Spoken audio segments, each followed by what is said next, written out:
байкелер, инелер, бардыңыздарга Алланын рахматы, ырайымы, мээрими болсун. Жүрөгүбүздүн түпкү тамырынан пайгамбарыбызга салам салаваттар болсун.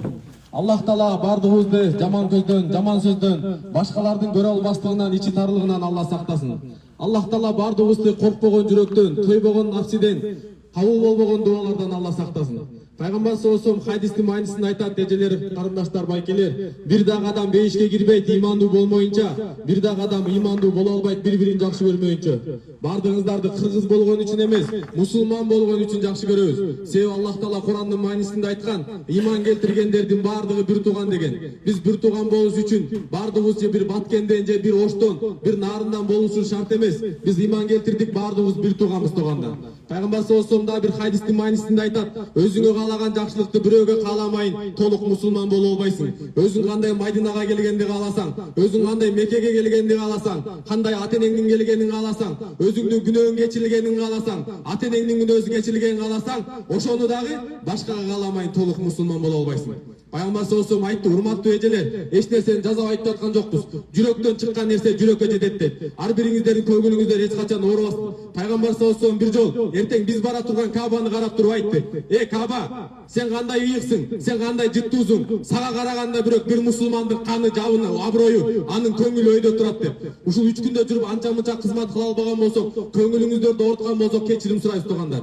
Биздин атыбыз билим болот, биз ушул Лидер Умра компаниясын ачканбыз туугандар. Биздин компаниябыздын ачканын себеби, биз буга чейин деле чоң бизнестерибиз бар. Аллага шүгүр, Аллах Таала ушул жашка жеткени, биз кандай кааласак ошодон да ашырып берген. Бирок биздин максат Аллах Таала Курандын маанисинде белгилеп туруп айтты: силер эң жакшы үмөт болуп чыгарылдыңар, жамандыктан кайтарып жакшылыкка чакырасыңар. Дагы Аллах Таала Курандын маанисинде айтты: эскерткиле, эскертүү момундарга пайда берет деп. Урматтуу менин алтында болгон эжекелерим, урматтуу менин бир тууган байкелерим, дуа бул ибадаттардын чучугу. Эртең Кабага барганда дуа кабыл болот. Компанияны сиздерге кантип ачылып калган жөнүндө айтып берейин туугандар. Биз өзүбүз бизнесменбиз, Дубайда бизнес кылабыз. Ушул жерге келгенде кыргыздардын көргөнүн көрүп, кантип мен бир кыргыз элине кызмат кылсам, мен өзүм жетим өзгөн бала элем, жокчулукта өзгөн бала элем. Бирок кыргыз элине кайтып кызмат кылам дегенде Аллах Таала: Алла, жашымды төгүп Кабада дуа кылдым.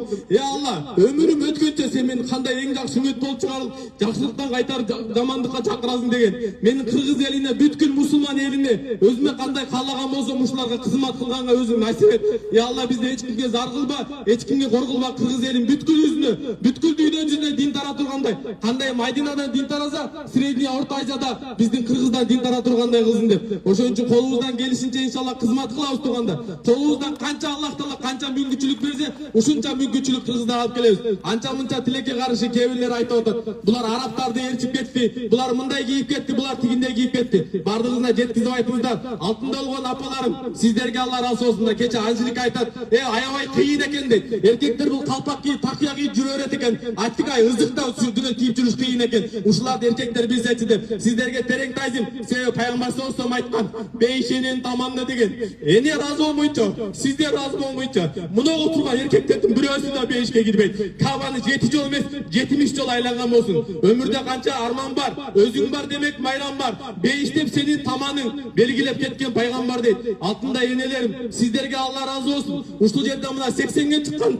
апамды көрүп мен жүрөгүмө кан кетип атат. Ушундай кече тоого чыгып зыярат кылгандарын айттың. Ушундай жаш кыздарыбыз, дин жолунда жаш кыздар ушундай динди түшүнбөгөн апабыздай болуп ушинтип келип тоолорго чыксачы, жаштыгында ушундай келип зыяраттарды кылсачы. Айттың. Аллах Таала кимге кааласа Аллах Таала динди түшүндүрөт экен. Аллах Таала кимди кааласа бактылуу кылат, Аллах Таала кимди кааласа бактысыз кылат туугандар. Аллах Таала кимди кааласа бейишке киргизет, Аллах Таала кимди кааласа тозокко киргизет. Аллах Таала бейишке киргизгенден эч кимден уруксат сурабайт, тозокко киргизгенден эч кимден коркпойт. Бактылуу адам десе ким туугандар? Бактылуу адам акчасы көп адамбы? Дордойдо магазине бар адамбы? Чоң акчалары бар адамбы? Депутат адамбы? Президент адамбы? Жок. Бактылуу адам ким десе, урматтуу туугандар, Алланын алдына барганда ушундай ызыкка карабай жоолук салынып, ушундай акчанын, доллардын кымбаттыгына карабай, өзүнүн жанына карабай иштеп суукта акча таап келип, Алланын аралык жүзүн Мединага келип зыярат кылып, Меккеге келип зыярат кылып, Алла мени күнөөмдү кечир десе, Алланы ыраазы кылган болсо, ошол адам бейишке кирсе, мына ошол адам бактылуу дейт иншалла туугандар.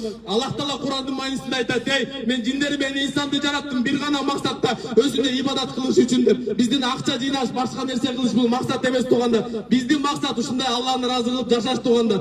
Колубуздан келишинче иншалла ушул бизде Kuday buyursa mına bir cemaat degen bolboyt. Biz jokçuluktu sezgen adamız. Biz atenesiz özgön adamız. Bizim Kuday buyursa bundan keyin VIP cemaat degen bolboyt. Bu lider umra kampaniyası Kuday buyursa uşunday kolunda jok uşunday adamlar bolsa oşolordun barlığına hizmet kılat Kuday buyursa inşallah.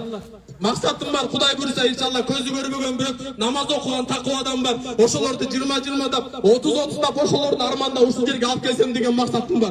Бутунда отурбай коляскада басып жүргөн адамдар бар. Менин максатым ушул тугандар. Сиздерге мен айтар нерсе ушул жашоодо мусулман үчүн ыйлап алса, ушул жашоодо Алла үчүн ыйлап алса, ушул жашоодо пайгамбар үчүн ыйлап алса, кыяматка барганда анын көзүнөн кан акканда да не пайда, анын көзүнөн кан акканда да не пайда дейт тугандар. Ошон үчүн бүгүн акыркы күнүбүз сиз биз үчүн пайгамбар саллаллаху алейхи ыйлаган. Пайгамбарыбыздын Мединада келип анча-мынча Тура мезгиштерди кылган болсок бүгүн туугандар эртең кайтабыз. Пайгамбардын шартына бүгүн келебизби, келбейбизби ким билет. Мына бая күнү 70 адамды узатып атканда бир атаны көрдүк элек, баламды узатып атам, балам сенин фирмаңа берип атам деди эле. Кече 3 күн мурун кабар уктук. Ошонун атасы өтүп кеттир. Аллах Таала Курандын маанисинде айтат, ар бир жан өлүмдүн дамын татат дейт туугандар. Каалайсыңбы, каалабайсыңбы өлөбүз туугандар. Кайсын боло өлөбүз, качан өлөбүз? Бул биздин акыркы умрабызды ким билет. 2019-2018-те чоң ажы бар эле, чоң зыярат кылдык эле, ал жок мынакей. Былтыр канча адамдар бар эле, алардын баары жок. Мындай өмүр берилбейт, мындай шанс берилбейт туугандар. Ошон үчүн биздин компания ачканыбыздын себеби, эгер сиз менен компания менен келип сиз ибадат кылбай кеткен болсоңуз, сиз зыярат кылбай кеткен болсоңуз, сиз пайгамбарга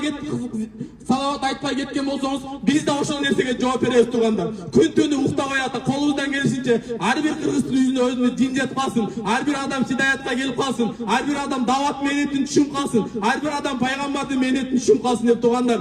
Аллах Таала ушундай деген биз ушинтип чыга турган болсок, Алла жолуна чыга турган болсок, Мадина Меккеге келе турган болсок, иншалла имандуу адамдар төлөй турган болсок, эч качан карыялар үйүнө жаш балдар апасын таштабайт, эч качан карыялар апасынын үйүнө таштабайт, эч качан апаларыбыз туур төрөп таштап, жетим кылып таштап кете бербейт, эч качан ичкилик кылып, ушул дин менетине келгенде, ушул исламда көрдүк, исламга келелиге чейин атасын канжалатып уруп койгон балдарды көрдүк, даватка чыгып, Аллахтын жолуна чыгып, аттиң ай ата кечир мен ушунча нерсени түшүнбөдүм деп, исламды түшүнгөн балдар чоңойот. Ошондуктан туугандар көчөт кирсең мөмөсүн татасың дейт. Бардыгыбыз ата-энелерибизге айтып беребиз. Туугандар, биз арабтарды ээрчиген жокпуз, биз башка инсандарды ээрчиген жокпуз, биз пайгамбарыбызды ээрчидик. Пайгамбарыбызга Али разыяллаху келип сураганда, "Я Расулаллах, өлөрдө бул акыркы сөз эмне болуп отур" десе, "Я уммати, я ушул кыргыздардын күнөөсүн кечир, я ушул тургандардын күнөөсүн кечир, я Алла." Пайгамбар сөзүбүз үчүн ыйлаган, азыр ыйлап атат пайгамбар. Кыяматка барганда бала атасын сатат, атасы баласын сатат. Аял айтат кеде, "Аттиң, бул бизге динди алып келбейди. Карачы биздин акыбалыбыз кандай болуп атат" деп.